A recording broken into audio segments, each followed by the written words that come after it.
Hello, my name is Miles, and I'm your host of Stop Stigma, Start Healing, the raw and uncensored podcast where we talk openly and unapologetically about our lives as trans, lesbian, bi, gay, queer, and HIV positive humans.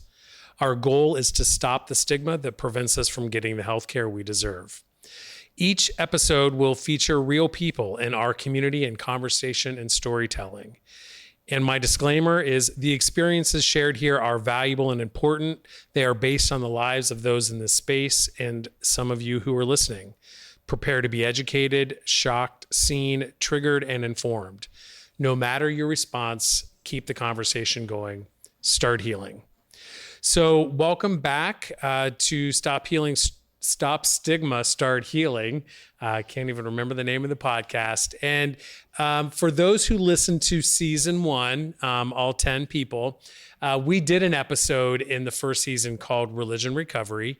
It was well listened to, and there are just more stories that continue to need to be shared for folks out there who are listening. And so I brought back 3 guests for another episode of our podcast called Religion Recovery. And we'll go around the room, have you introduce yourself, first name and pronouns, and just give us a basic introduction of who you are and what you want the folks in podcast land to know about you. And I'm looking at you, so you go first. All right. Hey, everyone. My name is Nicholas. My pronouns are he, him, his. I am a case manager at Equitas Health, and I also co-facilitate Religion Recovery Support Group with Miles. Just outed me. Nice. I'm Lauren. I use she, her pronouns, and I grew up in Campus Crusade for Christ. It's a missionary organization that's worldwide, and more specifically, my parents were involved in Athletes in Action. And yeah, I do triage at Equitas Health. I also like reading and writing a lot and art, and I do Muay Thai, which is like a combat sport. Yes, you can beat us up. Yeah, I mean, you just watch it over there. Well, it's my turn. Okay. Who is this guy? I am Maiko. I use he, him pronouns, and I am a local entrepreneur and artist here in Columbus, Ohio. And yeah, Good. More to come on your story, I bet. more to come. Yeah. Well, so let's start with you. So tell, and I'm going to ask everyone to go around and answer the same question, but talk to us about your involvement with religion, sort of how it started for you, and we'll get into more like where you are with it now. But what was it like for you growing up? Well, how it started for me was a few ways. Yeah. I had a mother who sent me to church, and then I had another side of my family where like we basically lived there. My godparents are pastors, so yeah, that was real heavy, like part of my life. So it kind of went a couple of ways. I was raised, Christian, like formal Christian, non-denominational. So we had a lot of rules, but we also had a lot of wiggle room for certain things. So that was interesting. Anything else you want to ask? Yeah. I'm curious about what these rules are and what the wiggle room is. So the wiggle room is where a lot of, especially for like African Americans, we tend to be very Old Testament when it comes to our beliefs and like how Christianity goes. I was raised very contemporary. I attended Rural Harvest Church for a long time. So we had a lot of freedom where we didn't have to like dress up formally and like, things like that. But then there were still those, the stigmas of Christianity where like, homosexuality, different alternative beliefs and things like that you weren't allowed to have or supposed to have. Actually, I have on a Britney Spears shirt, but I wasn't allowed to listen to secular music at all up until a certain part of my life. So that's why I take a lot of pride in my music knowledge, because I wasn't supposed to know it. So yeah, that's where there was kind of like a great divide for me, because I had a little bit of liberty, but there were still those strict standard formal rules I had to follow when it came to religion. How did you sneak in the secular music? I'm curious. So I have this classification of music called school bus music. And it's the music that you listen to when you're driving down the street on the school bus, because that's the only time I could hear things, or I would hurry up and get home and watch BET really quickly just to catch a couple videos. TRL was my babysitter. Yeah. So yeah, that was me sneaking. So I just caught it in the world as I went along. It made me a heathen. No, I'm just joking. That's very relatable. That like listening to stuff on like secular music on the bus for sure. Yeah. The safe space, the school bus. Right. The school bus. Said At like nobody. 7 in the morning, like falling asleep, but also like just Justin Timberlake playing. Right, screaming the Lance Yeah. Morissette at the top of your lungs. Yeah. Lauren, how about you? Yeah, so like I said, I grew up in Campus Crusade for Christ. And yeah, it was my parents' job. And so our like full income was through like people supporting us from churches. Yeah, and I feel like my whole life up to when I was 18 was as close as you can be to God, the better. I mean, and it made a lot of sense to me at that age because, you know, if you're like talking about the God of the universe, like, of course, everything you do should be as like oriented towards something like that important as possible. And so, yeah, it was like very sheltered, very, yeah, I was really only involved in Christian activities and in like Christian social groups and stuff.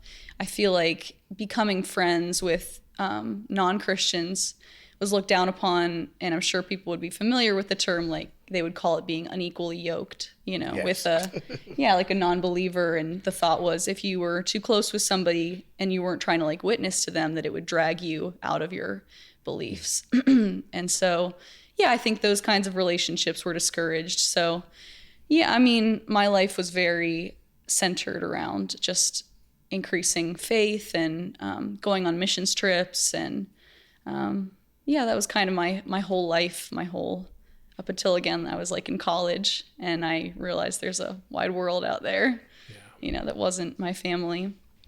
But yeah, I think that kind of is a general picture of what it was like. Sure. I was happy, there was lots of love, but, you know, sort of turned out that it's only as long as you obey closely that, you know, kind of existed. Very conditional love. Yeah. Yeah. Conditional community. How about you, Nick? Yeah, so grew up with parents that were divorced. So mom's side of the family, mom grew up Mormon. Mom's whole side of the family is still practicing Mormon. Dad's side of the family is Presbyterian. Stepmom's side of the family is rural southern Oklahoma, non-denominational Christian, if that kind of puts a pin in it and gives an idea. Kind of grew up living with my mom. She was very removed from religion, agnostic as am I, but kind of had to go to church when I was at my dad's, and we went on the weekends, and then kind of got more involved when I moved to moved to my dad's house for high school after I came out, and then got involved with the youth group and kind of started forming friends in the youth group that were super supportive of who I was. Whether or not the church was supportive, that was another question. Also went through some very hard Christian counseling. Almost conversion therapy, not really conversion therapy. Like there's like a thin line, like if it was or wasn't type of a situation. And then sometimes I would go, sometimes I wouldn't. If I didn't go, I didn't get to go to youth group. If I did go, I got to go to youth group. So that was kind of a punishment back then. Now I will say my parents are 100% supportive of what I do, who I am, this past 2 years. So I'm from Canton, Ohio, which is kind of like Stark County area. We just had our first 2 prides last year and then this year. Last year, my stepdad or my dad and my stepmom came. And then this year, my dad worked a booth for his work. and was there the whole time. You're revealing the happy ending at the end of the podcast. So I should have stopped you and I said, was going to say, my bad. We gotta build the Yes. the Should've energy, stopped. The dramatic tension. Yeah. Then you come out with that at the end. How Yeah. awesome it was that your dad worked at Pride with you. So Wow. I'm curious about earlier in your lives. What were some of the, I'm going off script a little bit. So what were some of the earlier nods or times in your faith communities where LGBTQ things were brought up? Like, not, this is like before you came out, but like when things you were noticing, like, we're not supposed to like that, or that's different, or that's other, or was that maybe it was embraced from early on? I don't know. Do we have an order we're going in? No, no, I'm not. Yeah, Okay, so I'm just gonna say it. I've been gay since I was 4. sure. And I didn't know exactly what it looked like per se in the world, but I've always known that I was different, and I've always known, for me, my parents didn't necessarily tell me I was wrong, but the world did. Yeah. Religiously, the world did. Like my stepmother actually took me to a form of conversion church. Okay. So there used to be a small church on the west side of Columbus that they would have a service like separate of, the time of day that formal church would happen. And it was like, I was like maybe 9 or 10. And I was in a room full of, we don't have a look, but I was in a room full of, us. And you could tell because it was the 90s. So, that's when things were really black and white with it. Yep. Speaking of, I was probably the only black person in there. And it was like they were praying the gay away. And I had, at that young age, I don't know if, Caucasian churches do this, but deliverance services. Like I was probably the only 9-year-old being delivered. What is that? I'm It's where Catholic, so I they don't even pray know the that. demons out. It's like a stigma or exorcism. An exorcism to exorcise the gay. Yeah, so I was like the only one who probably had like an apostle come from Texas to specifically do that, because my stepmother was very like, don't stand like that. Don't be that way. That's not of God, So when that's what I got to hear most of my life. That's actually probably why I couldn't listen to secular music. So Because I wanted they were already identifying that you were. Some like deviance. They had to bring in Yeah. the big kahuna, right? To like, Yeah, but you never Get the know big at that devil. age. Like I didn't know what gay was. I just knew I was different. You know what I mean? Like, so for me, that's like probably like 9 is where I started to hear that who I was wrong. okay. In the eyes of God, Yeah. specifically, You want to go? Sure. I mean, for myself, it was kind of never really like frowned upon per se. I will say I have, on my mom's side, on the Mormon side of the family, as I call them, I have an aunt who I have always presumed to be lesbian, and that was kind of... Oh, she listening? I don't know. She probably is not listening. She's one of the probably 10. in like her 70s or 80s now. But she has had a life partner that they've lived together forever, and it was Aunt Doral, and I'm blanking on her name, whatever her name was, and that's how you knew them as, and our family just kind of always accepted it. So that was kind of the one slight hint I kind of had at what gay was before I knew what it was and had like something to put to it, and that I was. Nothing really in the church besides once I started going to youth group in like high school, because I wasn't too active in the church. I kind of always zoned out and during service and everything. It's kind of boring. It's a little boring. As kids do. We all have very little attention spans at that age anyways. But I was mature. I went to church camp in the summers. I went on mission trips with the church. And there's also like a whole thing on TikTok now.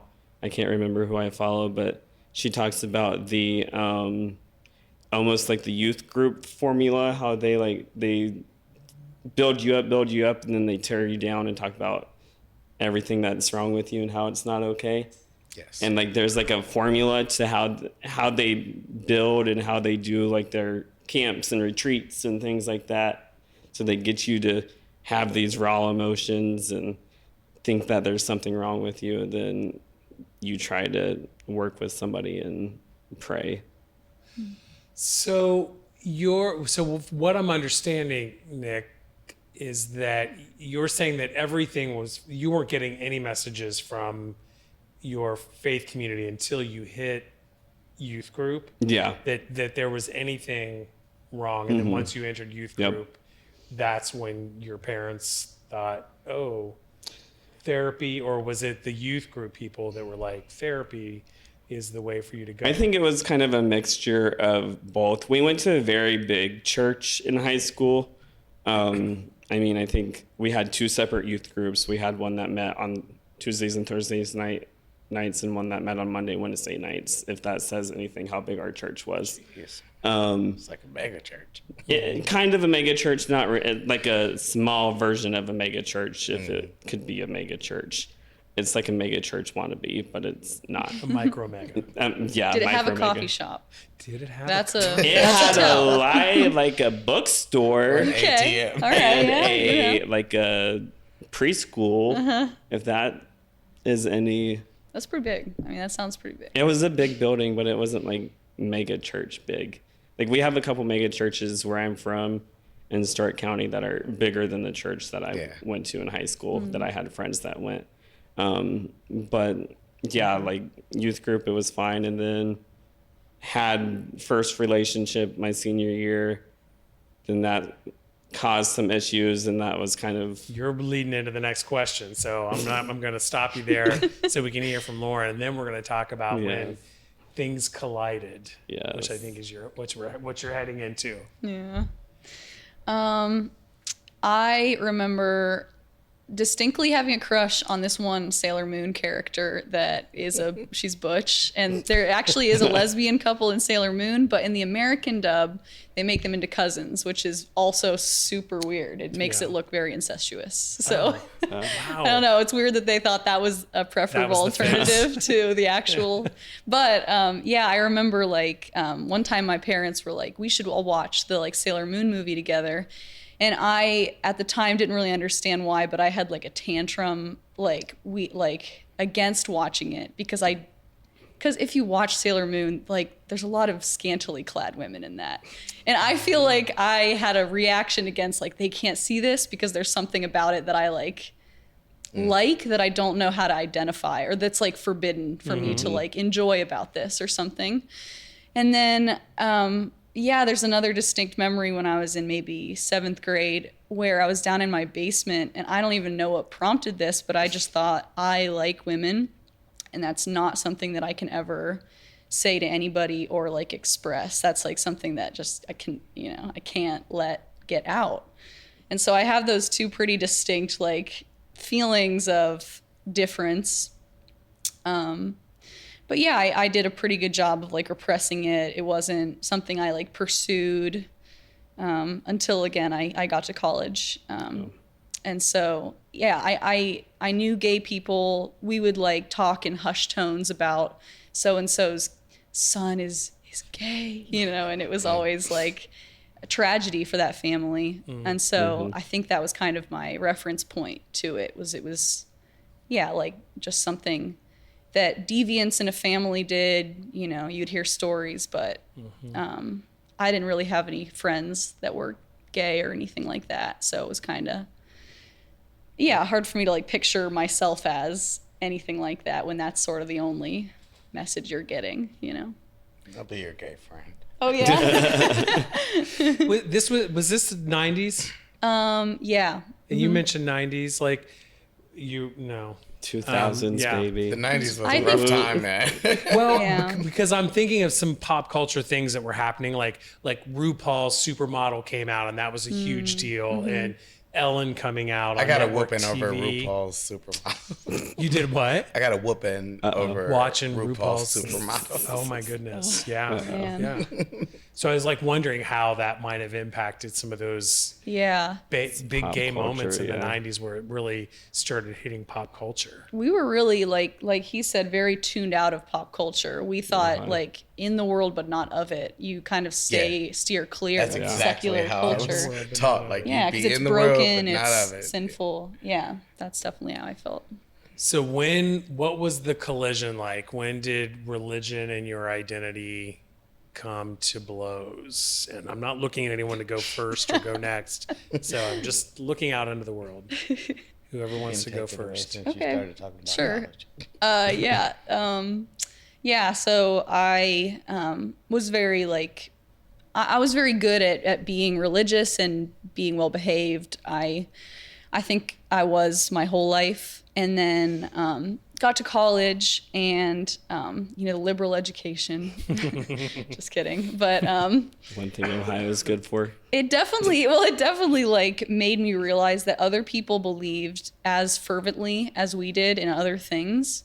And so maybe that sounds really obvious, but I just don't think I'd met like a Muslim person who really believed in their religion before strongly, or, some other people that have different ways of thinking, but it wasn't, why is ours the only way if other people believe just as strongly in something different? So I think that really struck me when I got to college. Pretty early on, I met this girl. And I was like, she's really cool, and I like want to hang out with her, and maybe like bring her to Christ. I don't know. Oh, Or something. Equal, something, or yeah. was that the equal yoke thing? The or- unequal, yeah. No, I mean, I don't know. It was a crush. I was very, very attracted to her. And it turns out she was for me too. We were both like, oh, neither of us have plans on Valentine's Day. We should like hang out. So that's very funny. But yeah, like it just we started going out, and it didn't feel like wrong and like unnatural to me. And it didn't feel sinful in the same way I felt like guilt about other like sins I would commit. yeah. And so at that time, I was like, I love this girl, and I'm really into her, and I'm very happy. But it's conflicting, I knew, with like something, because my family's like very biblically literal. And so everything in the Bible is very literal for them. You thought you were going to get stoned. Yeah, I mean, by some people, certainly. But I started seeking like spiritual guidance from different like pastors and religious figures and stuff, because I was like, I just want to understand. I know the Bible says being gay is wrong, but like, why does God think that? And I wanted to understand. And so eventually I shared with my youth pastor at my like church I grew up in. I told him that I was dating a girl and I needed help. I needed like spiritual guidance. And then he called me the next week and left me a voicemail. And on the voicemail, it was like early, I was just waking up. I got this voicemail in the morning. And it said, hey, I spoke with the elders of the church. It was the pastor, obviously. He said, I spoke with the elders of our church, and basically you're going to need to come out to your parents or we're going to tell them. And so I was very freaked out by that. And and so I did, like a day later at dinner, and it went just so bad. And it just continued to just go really, really bad. So yeah, that was, I feel like my whole life changed that day. Yeah. Definitely. And they didn't react well. They proceeded to call my entire extended family and tell all of them. And so it just all in one like fell swoop, like everybody in my life knew this thing that I was honestly kind of just seeking spiritual advice for at the time. So it kind of caused like you have to make a decision, Yeah. in your life.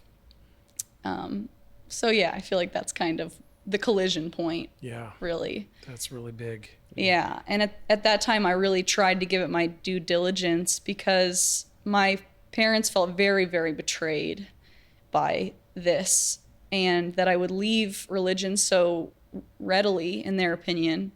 And they were really hurt by that. And so I like cut off contact with my girlfriend at the time, and I just was like with them for like a couple of months, just doing everything that they wanted me to do to like try and ease some of the schism that had just occurred. But it just, I don't know, I think it did more damage than good, to be honest. It was a really awful summer. And yeah, it's just kind of tumbled since then. So, Thanks yeah. for sharing that. And, I've heard parts of your story before, and it's incredibly impactful. Thanks. It's so interesting. Like, my story is like vastly different. Yeah, yeah. Because for me, like I said before, like my parents didn't tell me I was going to hell. Everyone around us told us that I was going to hell. So as a black man, I'm an anomaly. Like I was raised by my father, like by hand. So I've always had like a male influence in my life. The stepmother that I'm talking about is like one of his wives. So I went to church even while I was, out here and like experimenting and finding things out for myself. Now, the one thing that I did do that was very strict for me was I was not having sex. Oh. I came out when I was 15, but I was not going to have sex because I was taught that like if you keep your virginity, you have something that no one else is going to ever be able to get back. Like I was really big on that. But when I came out to my father, he just looked at me and said, well, you're my son and I love you, but I'm just worried about how the world is going to treat you. I don't know if you've ever seen Queen Sugar, the show, but one of the reasons why I love that show is because the little boy, he carries around a Barbie doll, and his dad, as rough and tumble as he looks, lets his son carry around a Barbie doll. I had a Cabbage Patch. I had a little black Cabbage Patch, and we had a deal. Cabbage Patch. I couldn't take it to school with me, Yeah. and I couldn't take it to church, but I could take it everywhere else. And my dad would have my back 100%. Wow. So, but with that, people will wait until your protector leaves the room so that they can tell you, because in the world, men don't know how to raise children, quote unquote. So they thought that my father was doing it wrong. So people couldn't wait to bring me back down to earth. Like, that's a girl's toy, and they waited until his back was turned where he wasn't available to protect me per se. And it was always people where if I had to say it, it would be my word against theirs. But here I am, this 10-year-old telling on a 50-year-old, So for me, when I was like 15, it was just like, well, I got busted like in a after hour or something like that. And so I felt like I had to tell, but my guilt, one, came from feeling like religiously I was going to get condemned to hell. But then also I didn't want my father to question his ability to be a man raising a man. So I took a lot of that on. Wow. And then when I did come out, my church family, not all of them, I want to be clear, not all of them, but everybody moved away from me. I'm sorry, I keep hitting the mic. Everybody moved away from me, so I didn't have to like run or hide or anything because nobody wanted to like, nobody gave a shit about what I was doing anyway anymore at that point, because I wasn't cleaning the church or I wasn't like leading praise team or like my priorities. They felt like my priorities were going to shift, so they just went ahead and shifted them for me. And that was a very lonely space. In real life, overall, I'm one of 11 children. So the side of the family where that was happening for me was the side that I needed the most. So I was trying to understand these things that I was going through, and then on top of the influences outside where these people want you to have sex, you know what I mean? Like, because I was in the world at 15. I the pop wasn't songs. at home. Yeah. But no, even after that, like they want you to do those things. And so for me, the intersect for that was they moved away from me, and I didn't have to like shut down, or like I didn't have an opportunity to try to cling. So when I heard your story, it's so interesting, the dynamic of it, because I never think about that. So thank you for sharing that with me. What a heavy responsibility for a young 15, 16-year-old to take on. Like, Yes. That's a lot. Well, I'm here. Yeah, well, and you make so much more sense to me now, knowing that part of your story, because you're fiercely independent. I try to be. And you are a huge dad cheerleader. I mean, what I know about you is how much you love and care about your dad. So That's my dude. yeah. I don't like anybody in this world but my dad. No, you're cool. He sounds worth it. Yeah. Yeah, he's a good guy. Yeah. Nicholas, how about you? Um, When did it collide for you? Because you started to tell us. Cut you off. there's a couple different places. So kind of coming out for me, I was kind of forced out of the closet when I was a freshman. In college or high school? High school. Oh. In southern rural Ohio. I'm not going to name where, but southern rural Ohio, I'll say that. I was a dumb 14, 15-year-old and got on the Black and Yellow app and used a picture of somebody I went to school with. Oh, you were catfishing folks? Mm-hmm. Okay. You had I was apps. a Wait a minute. How old are you? On Yellow Facebook? Yes. And somebody found out that I was messaging the person, and they knew they knew the person that I was using the picture of. It was a whole deal. And then my mom, so to give reference, my mom worked at the school I grew up going to in elementary. And I was at the high school. Sheriff came to the school, and admin called my mom, was like, "Hey, sheriff's here for Nick." And she's like, "Oh shit." So admin was like, "Don't say anything until your mom gets here." So that's how I came out, kind of forced out, because I was young and dumb and stupid, and as we are when we're young. And looking back at it now, I probably wouldn't have came out if I wasn't ready, because I wasn't ready to come out then. Because you were sort of forced out. I right? was kind mean, of forced you were out. I busted. would have I'd say probably given it like 3 or 4 more years, and I probably would have been at the point to where I was okay to physically and mentally come out. So when I came out and the news kind of spread through the school, I was the first out openly gay kid where I went to high school at. Trendsetter, baby. One of our coworkers, we worked together. He's one of the supervisors in prevention. I won't say his name. When we were at all staff, we were kind of talking with everybody. He's like, "Oh yeah, Nick was a OG gay at school. He's the trendsetter." Like, thanks. That's what I want to be. Not my choice, though, right? Not my choice, yeah. but so that was that. And then in high school, or when I transferred schools, because lost all my friends, rural Appalachia, Ohio, nobody likes gay people there, or they didn't used to. Moved to my dad's to finish up high school, got involved with the youth group that I was talking about previously, and met a boy that went to the high school in the town of the church that we went to, because I lived in the town right across the way, so we went to church the town over.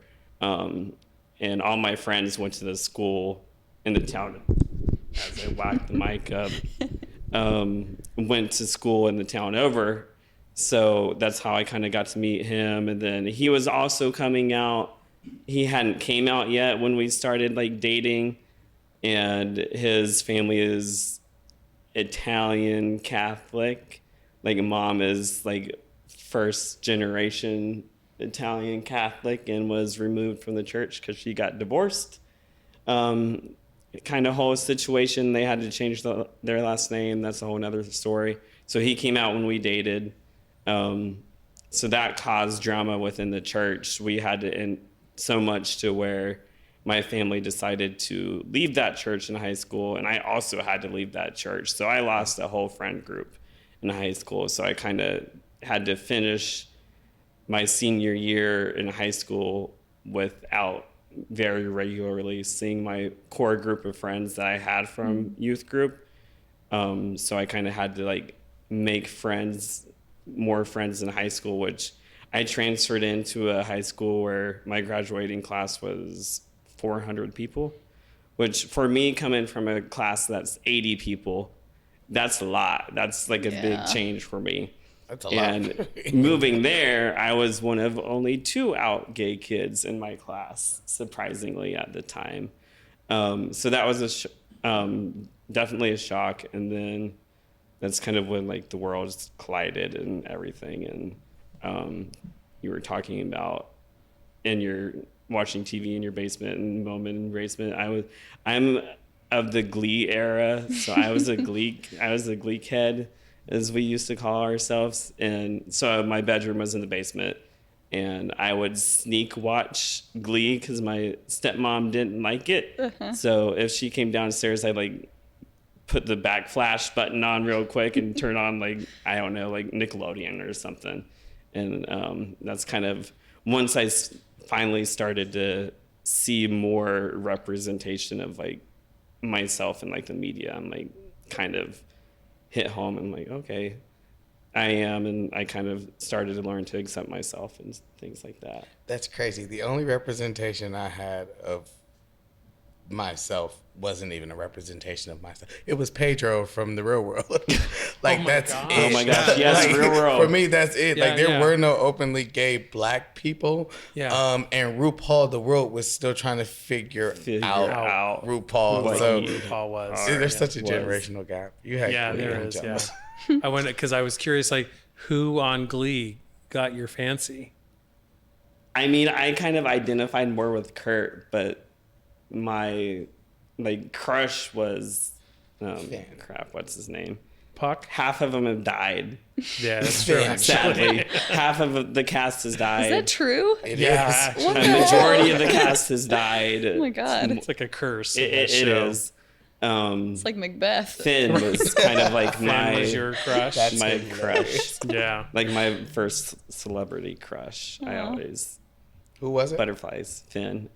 He was like the lead football male. player. The lead Yeah, that's male. the one that died. It was like, Kurt's towards the end brother. of the He series, died. right? He died of during filming. overdose. Yeah. And then what's her name was found in the bottom of a lake. And Puck, Puck. he was arrested for this is not the Glee. No, it's not, we're not the Glee podcast. We won't go to yeah. So my next question for y'all is who or where did you initially get support? Like the thing had happened, things were not great. Where were you? Where did you then sort of go to first to get that support? I was afraid to get support at first. Even though my father and I had a good relationship, I come from the space where we just didn't talk about it. Yep. As long as nobody like effed me over, like we were cool. But I'd say the first person to really give me support, and I'm gonna name drop because people deserve their flowers, is when I was younger, I had some time where I had to leave home early because of some circumstances. But I got into the youth outreach program at the Huck House, Oh yeah, yeah. and there were 2 people, Kyra Crockett Hodge, and she still works there. And then there was a case manager named Charles Rutherford. And Charles let me practice my coming out speech on him. And he sat outside my dad's house so that I could come out, and like he would take me home just in case it didn't work out, like we go get something to eat or something. But those were the people who just never treated me like a label or a stigma. And my grandmother, because my grandmother had all the tea. So when I came out to her, she was like, "And don't let nobody make you feel like you're the onlyest one." Wow. She was old when I was That's little. great. So those were my support system. Wow. Like that's my cool. first real form of support was The good peoples. yeah, Yeah. the community really. Yeah. They were in the community. They are in the community. Not the gay community, But the community, the community at large. Yeah. People that I got support from, I tried to, so like that month I was mentioning where I was at home sort of doing the due diligence, I tried to get support from Christians in my circle, and the people that my parents wanted me to meet with were like ex-gay and like that pastor that outed me and some other like families in the church. Mm-hmm. And I thought that I could use those people for support, but it's just, it's when they like, care about you and don't want you to like, I don't know, kill yourself, but also think that you need to fundamentally change. I just kind of learned quickly that it's not actual support. It doesn't help. Mm-hmm. And so I feel like I tried that for a while, and I would tell them, because there was like the piece of them wanting me to change, but also stuff that I felt like my parents were doing that was kind of cruel. And so they could empathize with some of it and say that does seem mean, but also like they're right, So it was like half-assed support. There was one girl that actually went to my church, and originally I brought her to Christ, which is kind of funny. She and I went to like high school together. Her name is Molly. And she was sweet throughout like my outing. I don't think there was anybody that was like just treated me sort of normal as she did. Mm-hmm. And that was really nice. She lives far away now. We don't really keep in contact, but it was really nice having her at that time. Just not, a lot of my female friends were just really weirded out by me, I think, after I was outed. And so she never treated me like that. And then as I went back to college, I sought a lot of different kinds of support from partners, and I feel like that was generally bad for the relationship if you're kind of like, thrusting trauma onto your partner.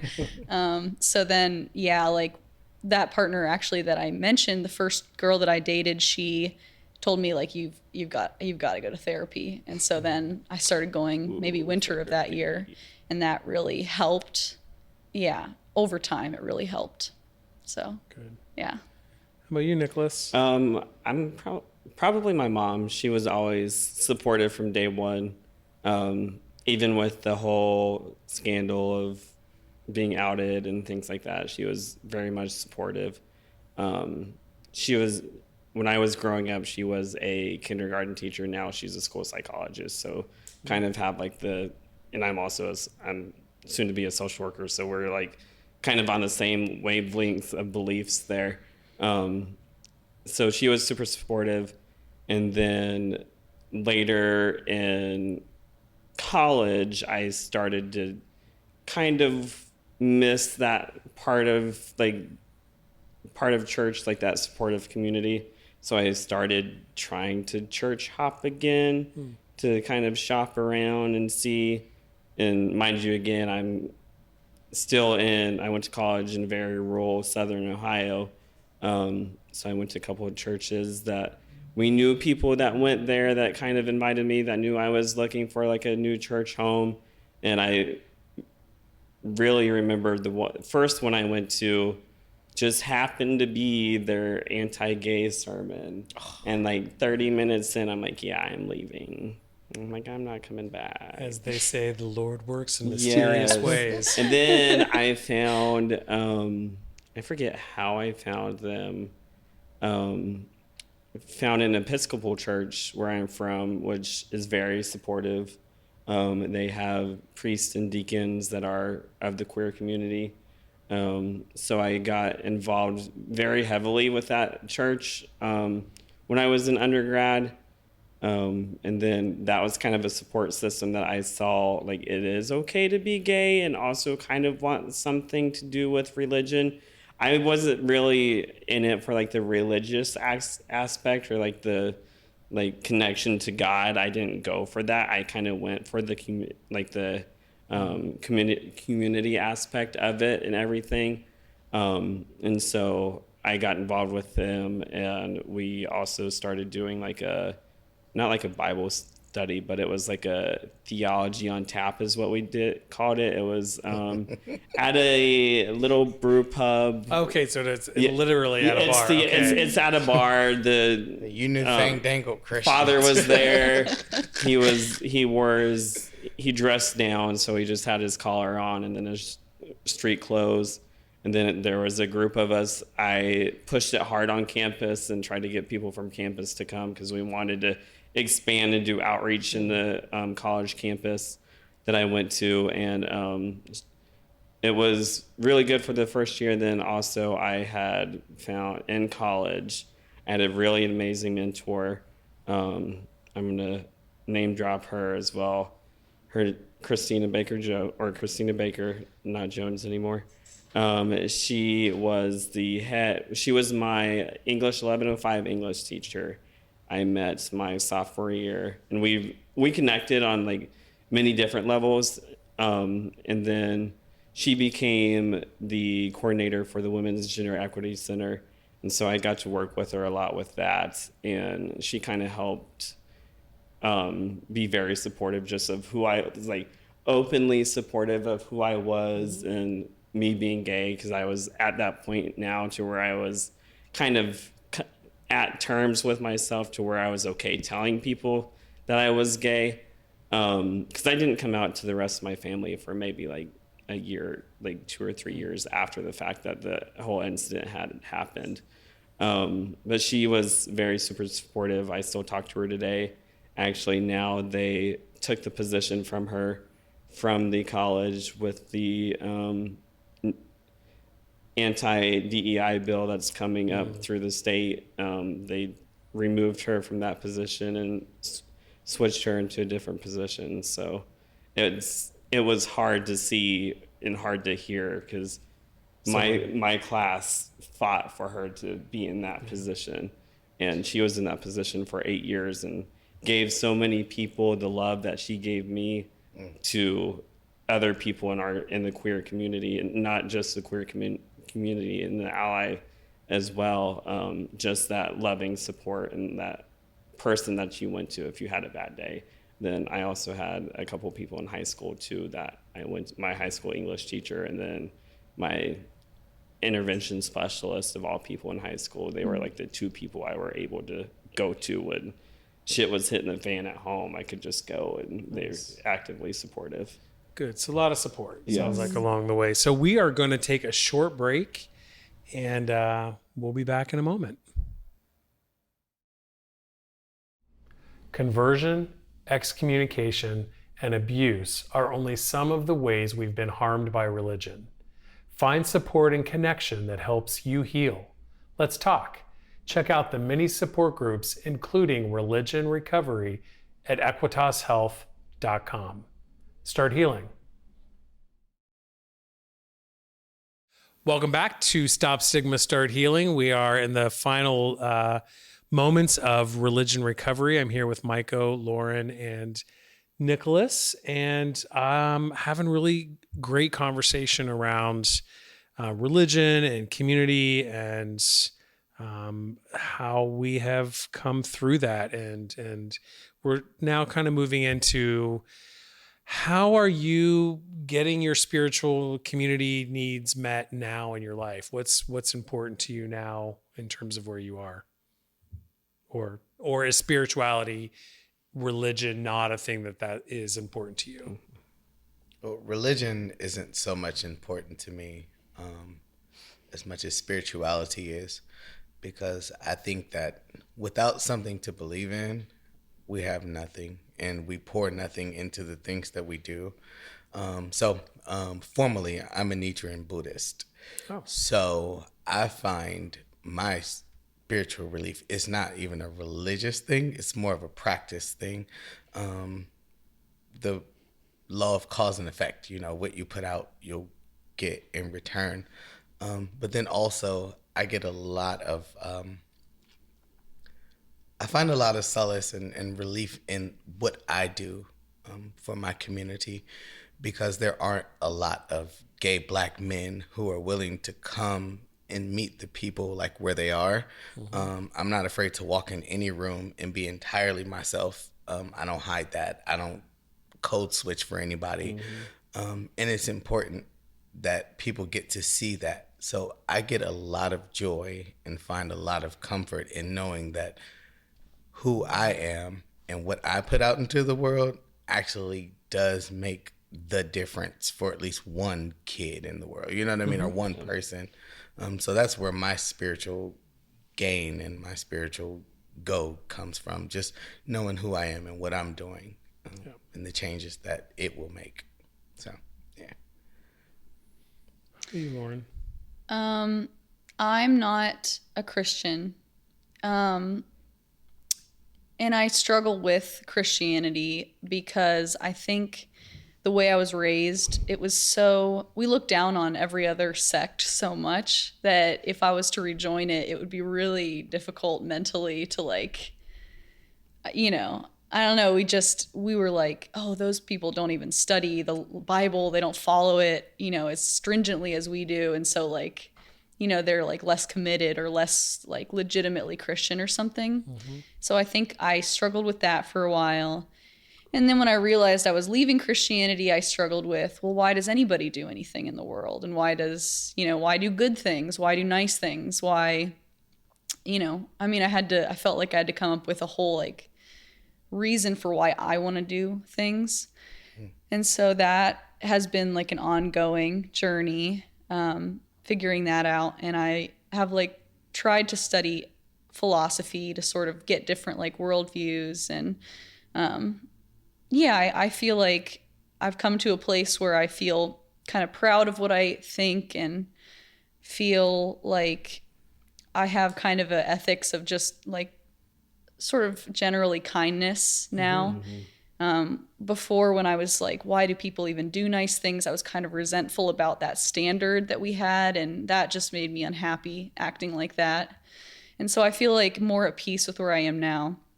I'll say something that was like a huge piece in my healing was finding Muay Thai, as funny as that sounds.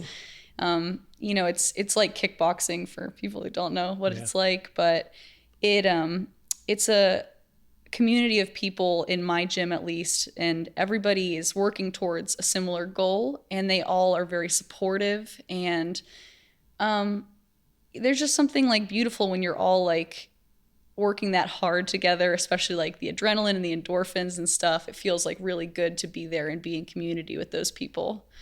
And so I think like doing that, and also like actually doing fights and sort of proving to myself that like I can go into like the ring and I can kind of enact my will on this and like be powerful. And that was really profound to me, and it made me really proud of myself in a way I hadn't been in like years. So that was really special for me. That's a great. And you mentioned earlier that the Campus Crusade for Christ aspect that your parents were involved in was like athleticism? Yeah, they were in Athletes in Action. They would basically be like a chaplain. So they would send like a team of volleyball players or basketball players or whatever to some country in the world. And then my either mom or dad would go and be like a chaplain on the team, and just sort of like help with logistics and stuff. And so, yeah, that was their role.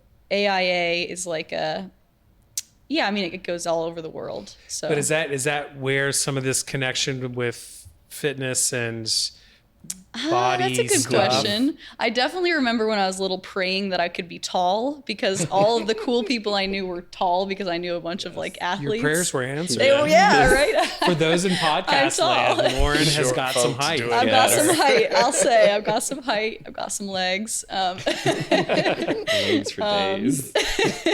But I think I've always really liked fitness, and I like pushing myself physically, and I'm a big runner. And so nice. I feel like those activities for me have always been, I can channel things into it. I can channel emotions into it. When I was going through like, I was outed in, 2014.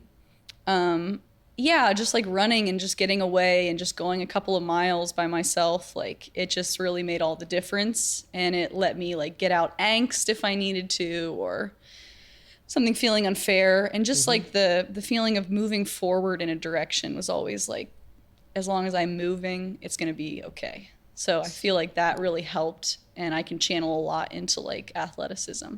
Very nice. Yeah. Nicholas, how about you? So not really involved in any like religious community at all right now. I do identify myself as agnostic now. I've kind of come to terms with that.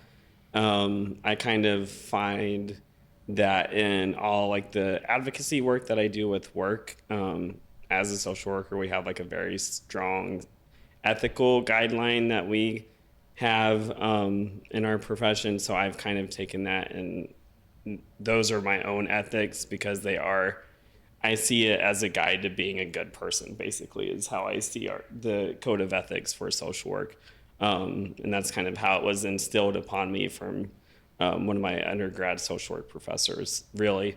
And just doing a lot of the work that I do in the community with planning prides. I've been a part of planning 3 prides or 4 prides now.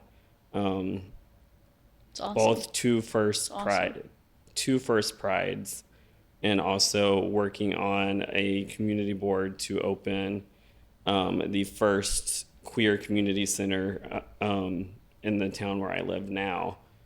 So kind of find that aspect in like the advocacy work that I do, and also through leading religion recovery. Oh, baby, you were legendary. That's what that is. Well, and you had mentioned that for you, it was much more about community. Yes, and it is. having that connection to community. So all of that makes a lot of sense for you. Yeah, and like I never really had like a true group of friends until like a year or 2 ago, actually. And now I have a group of really good friends that we all plan Pride together. We went on vacation to DC like 2 or 3 months ago. And they've all been like a good form of support, and like having a core group of friends before, because I was that awkward gay kid nobody wants to be friends with in high school, or still even in like undergrad at some points where I went. But yeah, they've been like a huge support system. And then also doing religion recovery and kind of starting that, I kind of started that for myself, oddly enough, not to like brag or anything. It came from my group social work class in grad school. We had to make a support group from the ground up, and I was trying to look for a space for myself that was kind of led by mental health providers, but it wasn't. It was very much peer led and very few and far between. And they would meet, they wouldn't meet, like it went in ebbs and flows kind of. So I came up with the idea, and then ended up doing some of the research for it, and then connected with Miles, and here we are. And I made you do it. And he made me do it. Sure, we can do it, and then make you do all the work. Yes. So, but it is a great space for folks to be able to come in and just connect with other people and tell stories and connect. So is that what this is specifically, or is there another group? So there actually is a support group that we hold called Religion Recovery. Yeah. Oh, that's really And so cool. it's just a space for folks to pop in and connect. And I'm proud of yeah, you guys. I can attest, it's We've good. come a long Yeah. way. Yeah, that's Nick. That's Nick who created that. So it's about 120 degrees out here in Ohio. Yes. There is no such thing as global warming, but I think you could fry an egg on the manhole covers in the street.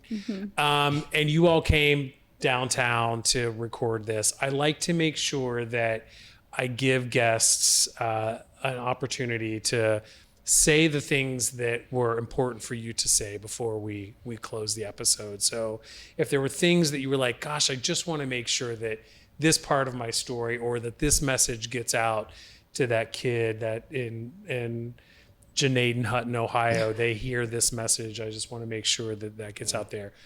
The mic is hot. It's yours. Well, I just want people to know, no matter what religion, no matter what creed, no matter what walk of life. The best thing that my grandmother ever told me was God shares his mercy seed and not his judgment seed.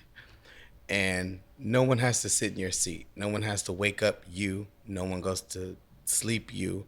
So goes to sleep you. So you have to really remember, no one can judge you, but keep in mind you can't judge anyone else. The thing that we're obligated to is to understand and to listen and to be compassionate, because this world, like, even though we're moving towards a space of kindness, there's still not enough.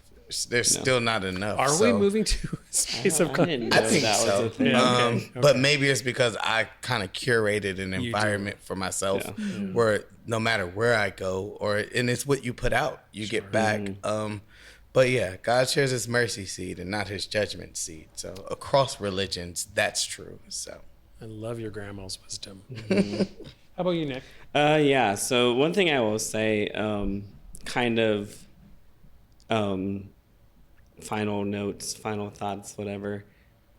Therapy is okay. It is an option. For myself, I don't see it. I'm not there yet. I'm not at that place to where I'm okay with therapy, just with my past and things like that. Hopefully someday I will get to that space. But it is an option, and we have those resources as well. Yeah, I think it's hard when therapy is a tool, but it's also been used to harm you. So, so taking your time to warm up to that, I think, is totally acceptable. That, and when you're also trained to be a therapist, That is therapy an is interesting place to also sit. an odd place to sit, Yeah. it's like drawing blood from a nurse, huh? basically. Lauren, how about you? You want to take us home? Sure. I would say, if I could speak to my younger self or somebody in a situation like I was, that you should just be forgiving towards yourself and the way that you behave when things out of your control happen to you. Especially if you're young, because you're gonna make mistakes and look back and regret things and feel embarrassed about things, but it's so messy, for everyone. I feel like our stories are different, but they're all really messy and they're all really complicated. And so just be forgiving towards yourself and be compassionate for you're doing your best at the place you are at any time, and that's really all you can do. And hindsight's 20/20, but you can just as long as you're kind of focusing on, I would say, being kind to others at every moment and compassionate as much as you're able to, both towards yourself and others. I think that's a pretty good way to go about it. And yeah, do seek help if you need it, because we all do. So. Great. Well, thank you, Nicholas, Maiko, and Lauren, for sharing your stories with us and adding it to the body of our work for folks to listen to. It's such important stories. Mm-hmm. Thank you. Yeah, and I really appreciate you coming out tonight and sharing those. And thank you. So Thanks for having us. yeah, with that, Something healthy for the week. pardon? Yeah, Something healthy Yes. for a the little bit. Yeah. I feel different tonight. It does feel different than when some of these end. So thank you. Yeah. I feel more kind. I want to be more kind as I've got the State House looming over my shoulder. Good luck with that. Yeah, that's another podcast. So Yeah. anyway, thank you all, and thank you for tuning in.